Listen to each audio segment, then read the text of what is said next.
Ẹ kalẹ́ àkùsẹ́ láti òwúrọ̀ ọba òkè adé ìgbìyànjú aládé ìròyìn ìrọ̀lẹ́ ni a mú wá sí ojú ìwòran yín Peter Sàngótóyè ní orúkọ ti tèmi. Látàrí igbe ẹgbà wá sí ètò ààbò tó mẹ́ẹ̀ tí àwọn olùgbé agbègbè oríta tó yà wọ ìlú Ṣàgámù ní òpópónà ìlú Èkó sí Ìbàdàn ké láìpẹ́ yìí, àjọ ààbò ara ẹni ní ààbò ìlú ẹ̀ka ti ìpínlẹ̀ Ògùn ti bẹ̀rẹ̀ ìgbésẹ̀ láti mú ètò ààbò le ní agbègbè náà pẹ̀lú ìfọwọ́sowọ́pọ̀ àwọn ẹ̀ṣọ́ aláàbò mìíràn láti dẹ́kun ètò ààbò tó fẹ́ dẹnu kọlẹ̀ ní agbègbè náà. Oníròyìn wa Oyinkanṣọ́lá Ọ̀jẹ́ládé bójú ètò ààbò ní agbègbè yìí, ẹgbọ́ àbọ̀ tí ó ń bọ̀. Lẹ́yìn ìṣẹ̀lẹ̀ ìjàmbá àwọn alọ́nilọ́wọ́gbà ní agbègbè Ṣàgámù interchange ní ìpínlẹ̀ Ògùn, àwọn òṣìṣẹ́ elétò ààbò ni wọ́n ti wá oríṣiríṣi ọ̀nà láti dẹ́kun ìṣẹ̀lẹ̀ bẹ́ẹ̀.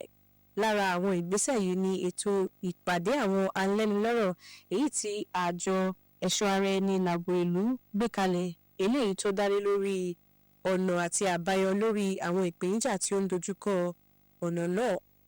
Ọ̀gá àgbà àjọ náà Rẹ̀mílẹ́kún Ẹkúndayọ̀ níbi tí ó ti ń pè fún àjọṣepọ̀ tí ó dánmọ́rán láàrin àwọn òṣìṣẹ́ àjọ elétò ààbò, béèrè fún àtìlẹ́yìn àwọn alẹ́nulọ́rọ̀ láti mú kí ètò ààbò túbọ̀ lágbára sí ní ìpínlẹ̀ Ògùn. Àwọn alẹ́nulọ́rọ̀ àti àwọn òṣìṣẹ́ elétò ààbò tí wọ́n wà ní ayẹyẹ náà fi àtìlẹ́yìn wọn hàn fún ìgbésẹ̀ náà bí wọ́n ti ń wá ọ̀nà sí láti mú kí agbègbè Ṣàgámù interchange túbọ̀ wà ní àlàáfíà. Gómìnà ìpínlẹ̀ Ògùn tí aṣojú fún gbóríyìn fún àwọn òṣìṣẹ́ elétò ààbò fún iṣẹ́ takuntakun tí wọ́n ń ṣe ní ìpínlẹ̀ Ògùn, ó sì rọ̀ wọ́n láti ṣe jù bẹ́ẹ̀ lọ láti rí pé àwọn olùgbé ìpínlẹ̀ Ògùn wà ní àlàáfíà. Ètò ìfikùnlukùn náà, èyí tí olùdámọ̀ràn ètò ààbò sí gómìnà Dàpọ̀ Abíọ́dún Olúṣọlá Ṣùbáyọ̀ darí rẹ̀, rọ àwọn alẹ́nulọ́rọ̀ láti wá oríṣiríṣi ọ̀nà láti dẹ́kun ètò ààbò tí ó mẹ́hẹ. Láti Ṣàgámù interchange, Oyinkanṣọ́lá Ọ̀jẹ́ládé ló ń jábọ̀ ìròyìn.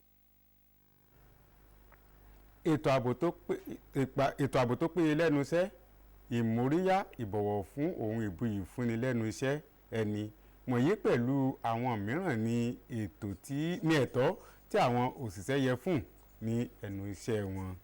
Ọ̀rọ̀ yìí ni àwọn àlejò tó kópa lórí ètò iléeṣẹ́ wa kan tí a ń pè ní Good Morning Nigeria sọ nípa tí wọ́n ń ṣe àgbéyẹ̀wò pàtàkì àti ipa òṣìṣẹ́ ní orílẹ̀-èdè yìí ní ìsàmì ayẹyẹ àyájọ́ ọjọ́ òṣìṣẹ́ lágbàáyé. Wọ́n tún tẹnumọ́ pé síbẹ̀ ọ̀pọ̀lọpọ̀ òṣìṣẹ́ ni wọ́n sì ń kojú ìṣòro òkúròrò ọ̀gá lẹ́nu iṣẹ́ wọn àti àyíká tí ò rọrùn fún ìgbáyégbádùn wọn ní pàtàkì jùlọ lẹ́nu iṣẹ́ wọn. Lydia Samson ló mú àbọ̀ ìròyìn wá. Lójúnà àti gbé ìpínlẹ̀ Ọ̀ṣun gòkè àgbà nípa lílo ọgbọ́n àtinúdá ní ẹ̀ka ìmọ̀ ẹ̀rọ mú ìdàgbàsókè bá ìpínlẹ̀ náà àti orílẹ̀-èdè Nàìjíríà lápapọ̀, Gómìnà Adémọ́lá Adélékè ti gbé ìgbésẹ̀ láti ṣe ìmóríyá ohun àtìlẹ́yìn fún àwọn ọ̀dọ́ láti ṣàmúlò ìmọ̀ ẹ̀rọ fún ìdàgbàsókè tó lóòrìn. Èyí ni gómìnà ṣàfihàn rẹ̀ lásìkò ìpàtẹ ìmọ̀ ẹ̀rọ àti ọgbọ́n àtinúdá tí ìpínlẹ̀ ọ̀hún gbé kalẹ̀ fún ti ọdún 2025 lábẹ́ iléeṣẹ́ ìjọba tó ń rí sí ètò ọrọ̀ ajé nípa ìmọ̀ ẹ̀rọ. Oníròyìn wa Fẹ́mi Afáriogun tí ó wà ní ìlú Òṣogbo mú ẹ̀kúnrẹ́rẹ́ ìròyìn náà wá.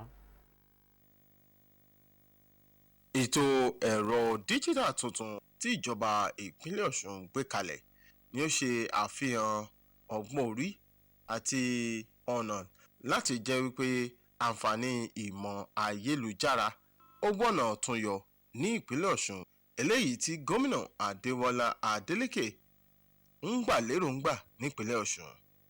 Ó lé ní 100 àwọn tí ó forúkọ kalẹ̀ fún ètò ọ̀hún kí ó tó di wípé wọ́n mú 23 nínú wọn láti díje ọ̀hún.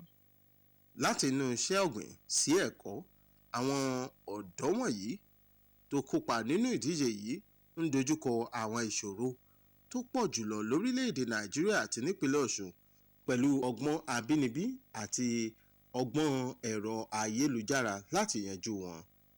Bí ó tilẹ̀ jẹ́ pé díẹ̀ nínú àwọn olùkópa ló gbégbá orókè, gbogbo ènìyàn tó kópa ni wọ́n rí àfihàn olùkọ́ni àti ìmọ̀lára pé wọ́n jẹ́ apá pàtàkì nínú ẹ̀dà titun ìmọ̀ ẹ̀rọ tí Ọ̀ṣun ń tọ́jú tí ó sì fẹ́ ṣe lọ́wọ́lọ́wọ́ báyìí. Fẹ́mi Afárẹ́ogun ló ń jábọ̀ ròyìn fún iléeṣẹ́ NTA. Iṣẹ́ àkànṣe ṣe pàtàkì fún ètò ọrọ̀ ajé tó jíire àti ìdàgbàsókè àwùjọ lápapọ̀.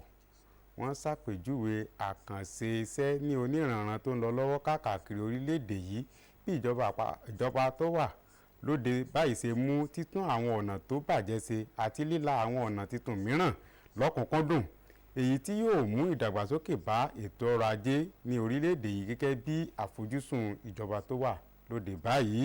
Mínísítà tó wà fún ètò iṣẹ́ òde David Umahi sísọ lójú èyí lásìkò tó ń ṣe àbẹ̀wò sí àwọn ọ̀nà tí ó ń lọ lọ́wọ́ lórí ìpínlẹ̀ Èkó. Oníròyìn wa Lánre Gbélé yìí ló mú ẹ̀kúnrẹ́rẹ́ ìròyìn yìí wá. Ẹ̀rí ibi tí a rí mọ́ fún ti àṣálẹ́ yìí òun náà ni eléyìí. Ọjọ́ ajé ni kí ẹ tún darapọ̀ mọ́ wa fún àkọ́tún ìròyìn mi títí ọjọ́ ajé ọ̀hún. Ó dàárọ̀, oorun rẹ̀ la ó sùn.